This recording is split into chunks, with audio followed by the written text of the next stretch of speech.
भारतीय राष्ट्रवाद पर आज हम बातचीत करेंगे क्योंकि देश भर में बहुत से लोग ये क्लेम कर रहे हैं कि वो राष्ट्रवादी हैं। लेकिन आप सब जानते हैं कि हमारे देश में जितनी भी सरकारें रहीं, उन्होंने जो राष्ट्रवाद की मुख्य बातें हैं, जैसे राष्ट्रभाषा का महत्व, तो अभी तक भारत की कोई राष्ट्रभाषा नहीं है। भारत का इतिहास, भारत के इतिहास पे कोई भारतीय दृष्टि से अभी तक कोई लेखन नहीं हुआ है।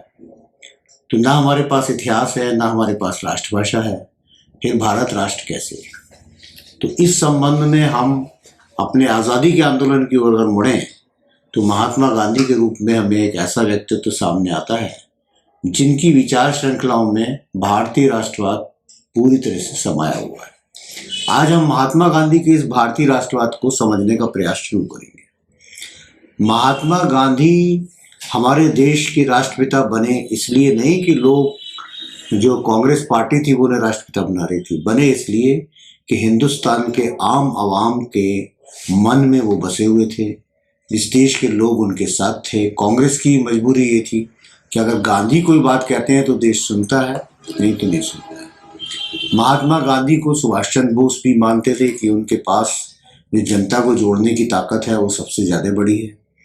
तो ये महात्मा गांधी की आवाज़, इस देश की जो आवाज़ बनी, ये इसलिए बनी कि महात्मा गांधी के विचार एक राष्ट्रवादी विचार थे।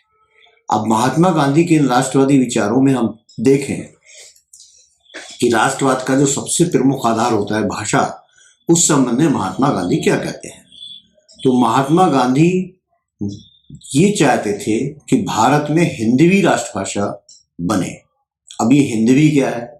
हिंदवी वो भाषा है जिसे जब अंग्रेज भी यहाँ पहली बार आए, अंग्रेज लेखक यहाँ पे आए, घूमे, देखा, तो उन्होंने लिखा जाके कि भारत में एक जबान बोली जाती है, एक भाषा बोली जाती है जिससे पूरे देश में काम चल जाता है। और उस भाषा की विशेषता ये है कि वो पर्शियन में भी लिखी जाती है और देवनागरी में भी।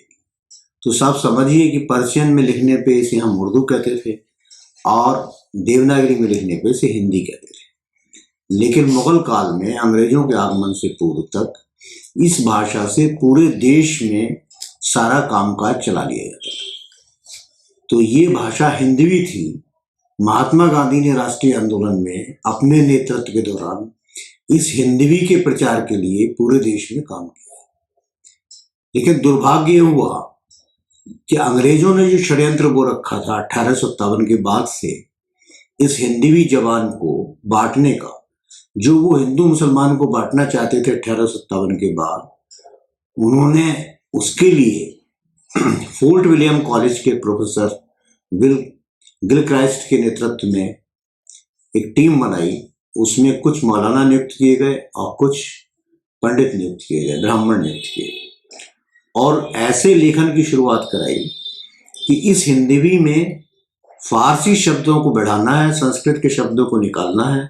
ऐसा काम मौलवियों को करना है और ब्राह्मणों को क्या करना है कि इसमें से फारसी के शब्दों को निकालना है और संस्कृत के शब्दों को बढ़ाना है। इस तरह एक साहित्यिक हिंदी और साहित्यिक उर्दू की शुरुआत अंग्रेजों ने की और अपनी यूनिवर्सिटियों में, अपने कॉलेजों में उनका पठन पाठन और लेखन शुरू करा। इसलिए ये साहित्यिक हिंदी और ये साहित्यिक उर्दू भारत की जनता की जबान से अलग भाषाएं थी।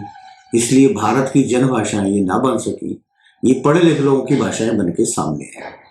अब राष्ट्रीय आंदोलन में क्या होता है कि जब महात्मा गांधी हिंदवी की वकालत कर रहे हैं देश भर में, तो उस समय बनारस में एक ग्रुप बन के, हिंदी साहित्य परिषद वगैरह के ग्रुप बन के, और उन्होंने साहित्यिक हिंदी की वकालत शुरू कर दी। अब हिंदी को रूप मान के ये जो प्रचार तंत्र चला, उसमें महात्मा गांधी की हिंदवी को दबाने की कोशिश की गई। उधर उर्दू को मुसलमानों की भाषा घोषित करके मुस्लिम लीग ने ये घोषित कर दिया कि उर्दू जबान अलग है, जो केवल मुसलमान बोलते हैं, पूरे भारत की भाषा नहीं है। तो ये विवाद जो अंग्रेज खड़ा करना चाहते थे, वो विवाद सतह पे लाके महात्मा गांधी की आवाज़ को दबाने की कोशिश की गई। इसीलिए जब भारत आज़ाद हुआ, संविधान सभा बनी, और संविधान सभा में बहस आई कि भारत की राष्ट्रभाषा किसे बनाया जाए, तो उसमें हिंदवी की पक्षधर जो लोग थे, वो कुछ लोगों ने महात्मा गांधी का मान रखने के लिए, बड़े बड़े नेताओं ने हिंदवी की पक्षधरता दिखाई, लेकिन इसके बावजूद हिंदवी को बहुत कम मत मिले और हिंदी को ज़्यादा मत मिले। लेकिन इस हिंदी को भी, जो साहित्यिक हिंदी थी, इसको भी राष्ट्रभाषा नहीं बनाया गया, बल्कि ये कहा गया कि ये सरकारी कामकाज की भाषा रहेगी, केंद्रीय सरकारी कामकाज की, लेकिन ये तब भाषा बनेगी जब ये सक्षम हो जाएगी, और इसके लिए 15 वर्ष तक अंग्रेजी में कामकाज चलाया जाएगा। तो साथियों, अभी तक 15 वर्ष पूरे नहीं हो पाए। जो लोग राष्ट्रवादी घोषित करते हैं उनकी भी कई बार सरकारें आ चुकी। अभी 8-9 साल से उन लोगों की सरकारें हैं जो अपने आप को जबरदस्ती राष्ट्रवाद का ठप्पा लगाए हुए घूम रहे हैं। लेकिन आप देखिए कि उन्होंने हिंदी को आज तक राष्ट्रभाषा नहीं बनाया, और भारत की कोई राष्ट्रभाषा उन्होंने नहीं बनाई, और अंग्रेजी जो है उस सिंहासन पे अप्रत्यक्ष रूप से आज भी मौजूद है। तो महात्मा गांधी का एक सही दृष्टिकोण था हिंदी को लेकर। दूसरी बात पे हम बात करेंगे अपने अगले वीडियो में, जो बात होगी धर्म के सवाल।